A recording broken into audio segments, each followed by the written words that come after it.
Tapi dari diskusi panjang itu akhirnya ingin tetap perda. Nah, akhirnya kemudian kita coba bantu rumuskan naskah akademiknya dan raperdanya.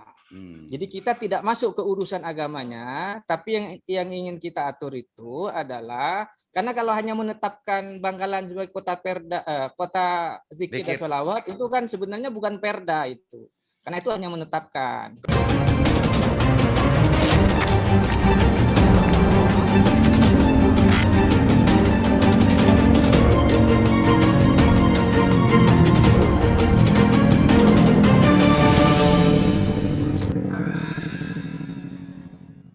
Ya. Assalamualaikum warahmatullahi wabarakatuh. Kembali berjumpa dengan saya Aliman Haris di acara Sandasan. Pemirsa Sandasan, 2 kali episode saya membahas tentang masalah perda, dzikir dan sholawat berawal dari tulisannya Dinda Salim di salah satu media online yang mengatakan ada sebuah kejanggalan.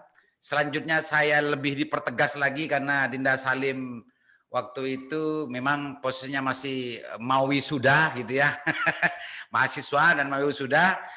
Selanjutnya saya coba untuk mempertegas dengan salah satu praktisi hukum Dinda Jamil, juris, dosen Universitas Bayangkara, Surabaya. Dan insya Allah Pak Dokter sudah menonton Pak Dokter ya? Sebagian, jadi belum tuntas menontonnya.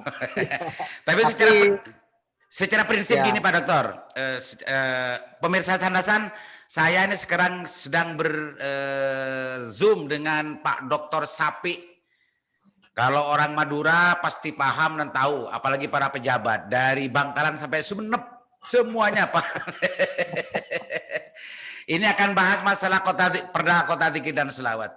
Pada prinsipnya Pak Dokter, pada prinsipnya dari tulisannya Dinda Salim juga dipertegas dengan pendapat hukum dari Dinda Jamil Juris bahwa perda kota dzikir dan sholawat nomor 2 tahun 2019 itu dianggap janggal, aneh tapi nyata karena prinsipnya tidak mengatur tentang norma-norma yang apa yang sebetulnya mau diatur. Gitu Pak Dokter. Tanggapannya Pak Dokter? Ya, baik, terima kasih Pak Aliman. Ini sahabat sekaligus sebagai mentor segala hal itu ya. Segala hal ya. Oke, monggo. Saya apresiasi dari berbagai komentar, baik dari teman yang dari Jogja. Ya, Jogja ya, akademisi yang Jogja, termasuk dari sahabat saya Mas Jamil. Saya apresiasi dan ya memang seperti itu begitu ya. Memang seperti itu. Nah, cuma ada latar belakangnya. Kenapa kemudian perlu dibentuk perda tentang Bangkalan sebagai kota dzikir dan sholawat ya. Karena itu dilatar belakangi oleh aspirasi para masyayikh, para ulama ya, yang awalnya meminta Pak Bupati waktu itu masih Ramumun sebagai Pak Bupati untuk menetapkan Bangkalan sebagai kota dzikir dan sholawat. Dan kemudian itu direspon oleh Pak Bupati waktu itu dalam bentuk keputusan Bupati ya tahun 2017. Oh, itu keputusan Bupati sebelumnya, itu bukan Perbu, Pak Dokter? Iya, keputusan Bupati, karena memang itu kan sifatnya hanya menetapkan saja. Jadi tidak ada norma-norma yang diatur kecuali hanya menetapkan Bangkalan sebagai kota dzikir dan sholawat. Itu tahun 2017. Nah, kemudian aspirasi itu setelah dilegalkan dalam bentuk keputusan Bupati, nah itu terus disuarakan sampai ke pada saat pemilihan kepala daerah. Ya, itu juga disampaikan kepada para calon, aspirasi itu termasuk kepada calon yang akhirnya terpilih sebagai bupati, yaitu itu bagian dari visi misi Bupati, bukan visi misi tapi aspirasi. Oh, aspirasi. Oke. Aspirasi yang disampaikan oleh para tokoh masyarakat, para kiai ya pada saat relatif berkontestasi dalam pemilihan kepala daerah. Dan itu disetujui oleh relatif yang saat itu sebagai calon bupati, ya, berdampingan dengan Pak Muhni sebagai calon wakil bupati, untuk ditindaklanjuti dan ditingkatkan statusnya dari keputusan bupati menjadi perda begitu. Historisnya begitu, historisnya. Sehingga akhirnya itu kan menjadi janji politik, ya, dari bupati terpilih. Makanya pada saat awal-awal dilantik, janji politik itu ditagih oleh para ulama, oleh para kiai, agar status Bangkalan sebagai kota dzikir dan sholawat menurut mereka itu dinaikkan derajatnya dari keputusan bupati menjadi peraturan daerah. Sejarahnya seperti itu, Pak Lima. Sejarahnya seperti itu. Kemudian, ya. Sejarahnya kan historisnya seperti itu. Saya juga mengikuti waktu itu, Pak Dokter, sebetulnya. Memang awalnya memang keputusan untuk masalah perda itu pada awalnya memang sempat terjadi perdebatan publik ya dari teman-teman juga, dari para aktivis dan segala macamnya. Apa itu nggak cukup di keputusan atau tidak gitu, sempat juga muncul gagasan dan pikiran semacam itu waktu itu. Lah, saya sendiri Pak Dokter sebetulnya sejujurnya saya itu masih nggak tahu bahwa itu sudah ditetapkan sebagai perda. Saya pahamnya ya mungkin karena saya ini terlalu banyak naning nase Pak Dokter. sampai nggak up to date termasalah itu. Terlalu banyak saya urus itu. Makanya ketika saya mendapat tulisan dari Dada Salim di salah satu media online, wah ini menarik gitu, menarik untuk saya bahas gitu. Makanya penulisnya saya undang di sini Sandasan dan lebih dipertegas dengan pendapatnya Pak Jamil yang seperti kemarin.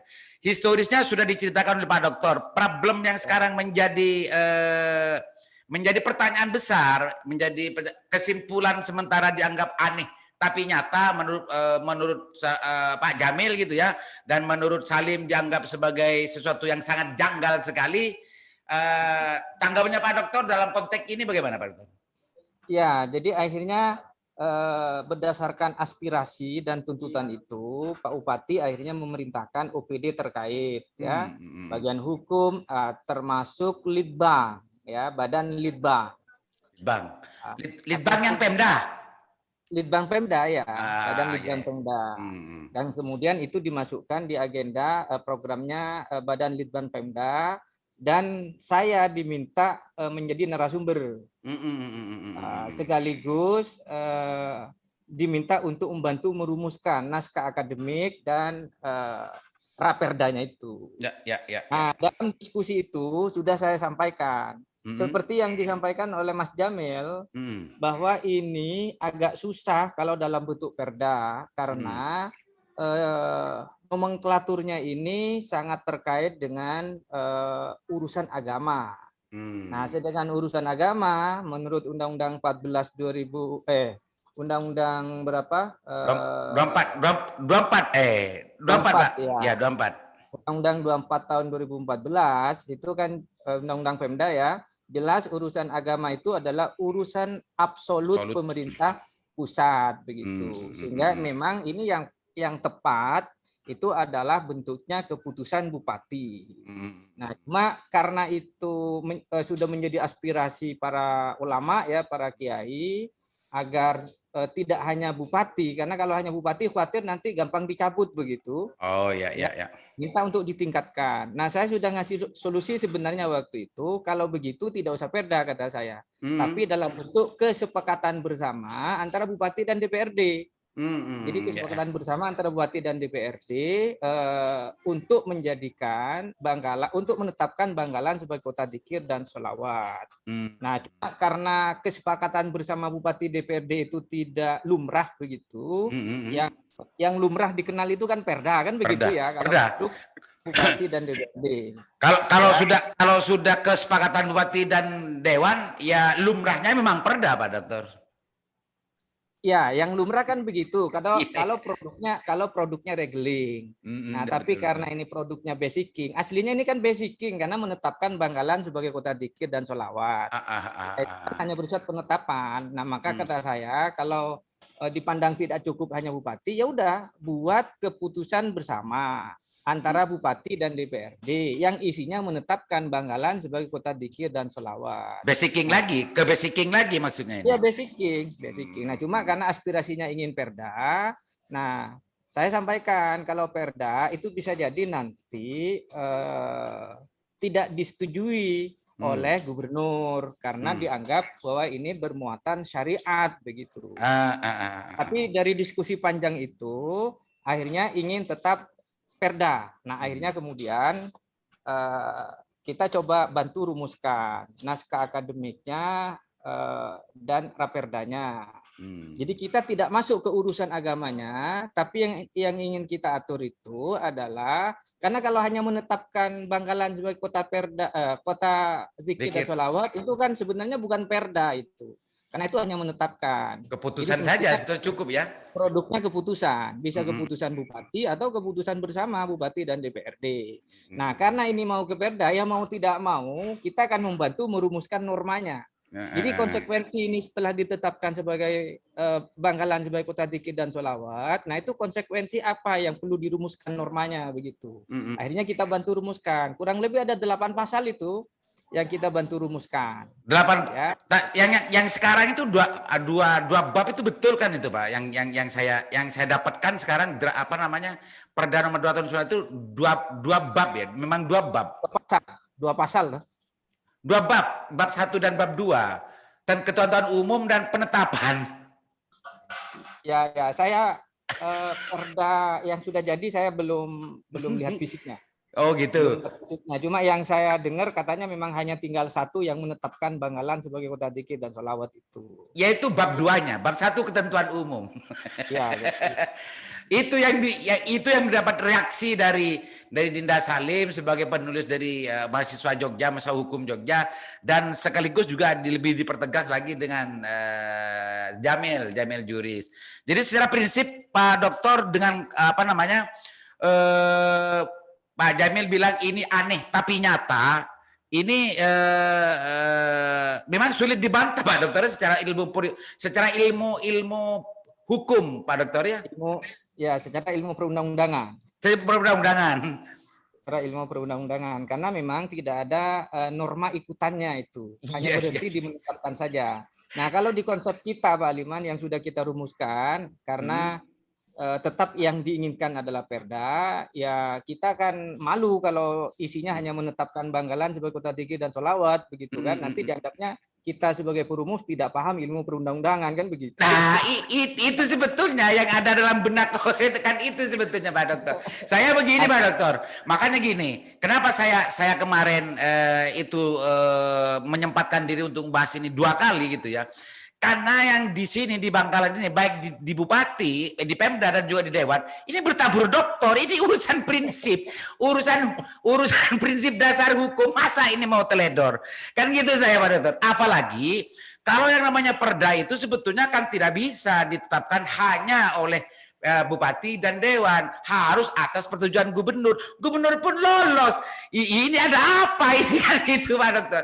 Dan gimana Pak Dokter ini sebetulnya? Itu yang saya dengar kalau ke provinsi saya kan sudah tidak tahu ya. Itu pemerintah daerah ya. Kan memang perda itu setelah disetujui bersama antara DPRD dan Bupati sebelum disahkan ya, itu kan harus ada mekanisme klarifikasi ke gubernur ya untuk dinilai dari sisi kontennya itu, dari sisi formal bentuk formal dan dari sisi kontennya juga itu akan dinilai oleh gubernur sudah sesuai tidak dengan peraturan perundang-undangan yang lebih tinggi kan begitu. Ya betul. Itu mekanisme demikian. Nah, ternyata konsep yang kita rumuskan ya walaupun dalam tanda petik itu keterpaksaan ya karena memang aspirasinya ingin itu dalam bentuk perda, maka kemudian kita kan memasukkan ada rumusan-rumusan norma itu di Raperda itu sebenarnya yang udah disepakati dengan DPRD juga. Yang intinya itu yang intinya itu isinya itu konsekuensi dari Bangkalan sebagai kota dzikir dan sholawat itu konsekuensinya apa begitu. Nah, maka kita memasukkan rumusan-rumusan norma di situ yaitu ke perilaku begitu ya. Ke tata perilaku. Perilaku sosial maksudnya.